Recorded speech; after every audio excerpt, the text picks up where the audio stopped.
So I recently got a commission from the Mothman Museum, and I'm going to show you all how I did that. I ended up using a lot of newspaper because this project was mostly papier-mâché. So I wadded up a bunch of newspaper to tape it all together to form the body shape.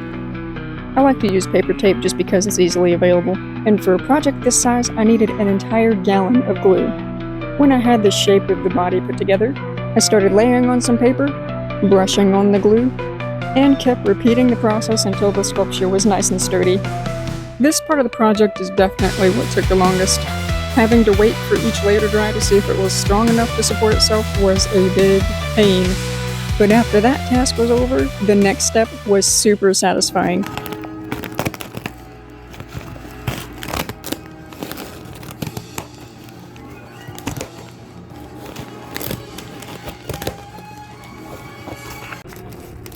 And this project is meant to hang from a ceiling, so I had to make him as lightweight as possible, and I did that simply by removing most of the newspaper inside of it.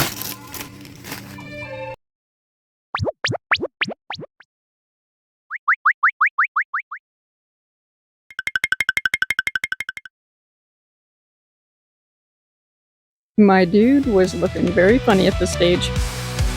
The next step was the iconic red eyes, which I ended up making from 2 sets of giant googly eyes. And then I sculpted the details with air dry clay and painted it with acrylic paints. The next step was simply to design the pattern of the fur. In my opinion, it is way easier just to make a template of your design and then go from there. I simply began by laying some tissue paper right on the base of the Mothman, and then I drew the design as I saw fit, and then cut the tissue paper off to form my templates. I was very careful to lay the template properly onto the faux fur, making sure that the fur lined up the proper way.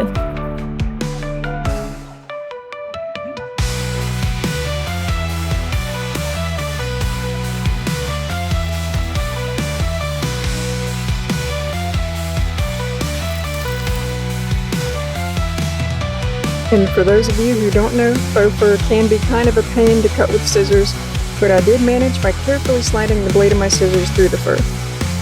My favorite way to cut faux fur is to take a box cutter or a sharp pocket knife over the flat side of the faux fur.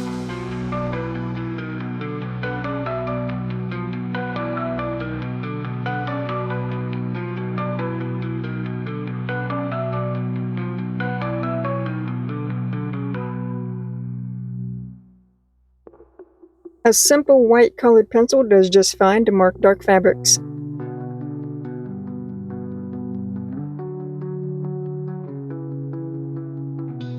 I purposefully made every single piece of fabric bigger than it needed to be, and then simply went back and cut it down to size.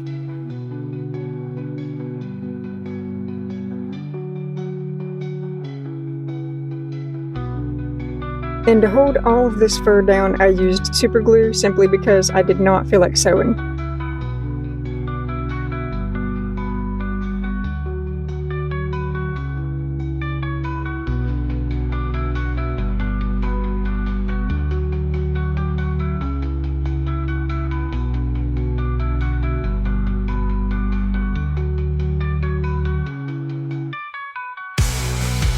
While the glue was drying, I used some T-pins to help hold the fur down. And one of my favorite parts is that I installed some LED lights in the eyes to make them glow red. And finally, all there was left to do was to paint him up. I had a lot of fun making the mouth part as creepy and gnarly as possible. I even finished this part up with some clear glossy varnish to make it shine. I took some acrylic paint and watered it down to make some dye for the faux fur, and then very carefully brushed it on to give him some extra detail.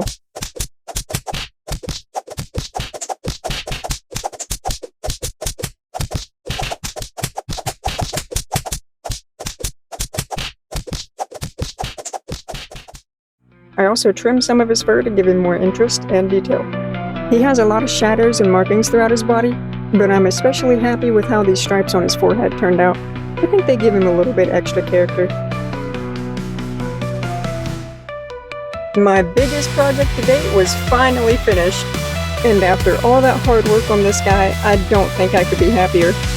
I am so incredibly honored to have done this project because now it is currently displayed at the world's only Mothman Museum. So that means you can take a trip to Point Pleasant, West Virginia and see him in person.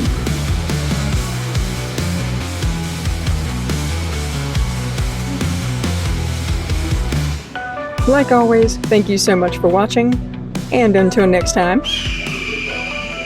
keep me in mind.